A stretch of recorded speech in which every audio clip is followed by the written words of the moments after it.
Hello, welcome to part 2 of our Steak 101 series, where we're going to talk about setting ourselves up for cooking the steak, what equipment we are going to need, and how we are going to season the steak. If you're not familiar with me, hey, I'm Baker Betty. I'm a baking educator, but I'm also a trained chef, and I own a recreational cooking and baking school in Chicago called Betty's Chicago. We do savory cooking classes and baking classes, and in the last video, we talked about picking out a steak, the things you want to consider when you're at the grocery store to pick out the steak. So if you're interested in that, click on the comment and it will take you back to part 1. But let's talk about getting ourselves set up for cooking. So let's first talk about what kind of pan we're going to use. So I personally think there are 2 options for cooking a steak at home.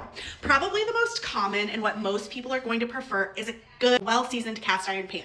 This is a great option. It's going to hold heat well. It's going to get a great sear. You're going to get a nice crust on your steak. Great option.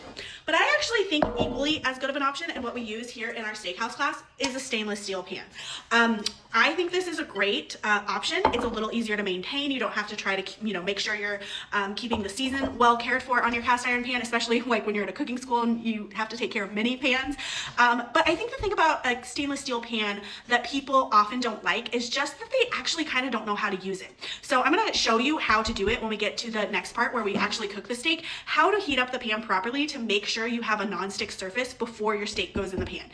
Your meat will get a really good sear, but it's not going to attach to the pan and be very difficult to flip and also clean. So either one of those are great options, and the technique that I'm going to show you to cook the steak in the next video will work for either pan, but I usually use a stainless steel pan. Okay, other pieces of equipment you're going to need. A good digital thermometer. Obviously, we are going to need to take the internal temperature of our steak to make sure that it's cooked to the way we like it. This is a Thermapen. It is my favorite digital thermometer. It's super fast, super accurate, but just any good digital probe thermometer where you can stick it right into the center of the steak and see where you are at in the cooking process. You also are going to want a good set of tongs to flip your steak, and that's really it for the cooking process. Very, very limited things that you're going to need to cook your steak. Now, let's talk about seasoning our steak, what to season our steak with, and how we are going to season it, or when we're going to season it. So I recommend only putting salt and black pepper on the surface of your steak. We can add other flavors in later, and I'm gonna show you how to do like a butter baste at the end with some rosemary and garlic, but you could also add an herb butter in at the end.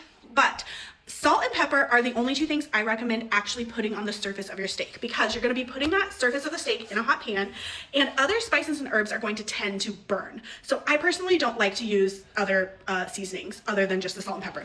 Now, I like a coarse salt. This is actually Maldon salt. It's like this really fluffy, big, flaky sea salt. Sometimes I'll use kosher salt, like either Diamond or Morton kosher is fine. But I do like a coarser salt. I think it gives like a nice texture to the outside of the steak. And then I just have coarse ground black pepper here as well. Now, as to when you're gonna season your steak, you have 2 options. You can either season it right before it goes in the pan. And I mean truly, like right before it goes in the pan, because when we put salt on the surface of our steak, it is going to start drawing moisture to the surface very quickly, like within a couple minutes. Moisture is going to start coming to the surface of the steak. So if we do that too early, when the steak goes in the pan, it's going to have all this surface moisture that has to evaporate off before the Maillard reaction can start happening. So the Maillard reaction is like the browning that happens on the surface of food, and it can't really happen until around 280 degrees Fahrenheit, I think, and water evaporates around 212 Fahrenheit. So if you have a bunch of moisture on the surface, a bunch of energy is going to have to be spent to evaporate off that moisture before it can hit 280 and start that browning. And we really want that Maillard reaction to happen as quickly as possible, so we get that really nice crust, because that is flavor. That is all flavor. So we don't want it to be sitting in the pan for a really long time without that happening. So we're gonna either season it right before it goes in the pan, or a better option is to do something called dry brining, where we're gonna season it at least an hour beforehand and up to 24 hours beforehand. And if you're gonna do this, I recommend putting it on something like this. I just have a cooling rack kind of set up on a sheet pan here. And so that way, if any juices come off, they're caught on the pan. And what's gonna happen when you season your steak at least an hour earlier is that moisture is gonna come to the surface, but it will start reabsorbing back into the meat. And it's also gonna start absorbing that salt down into the meat. And it's going to make a more evenly seasoned piece of meat. Instead of it just being seasoned on the surface, it's gonna be seasoned all the way throughout. If you were gonna season it right before it goes in the pan, you're gonna do this the exact same way as if you were dry brining it. You wanna take some paper towels and you really, really wanna pat the surface dry on both sides.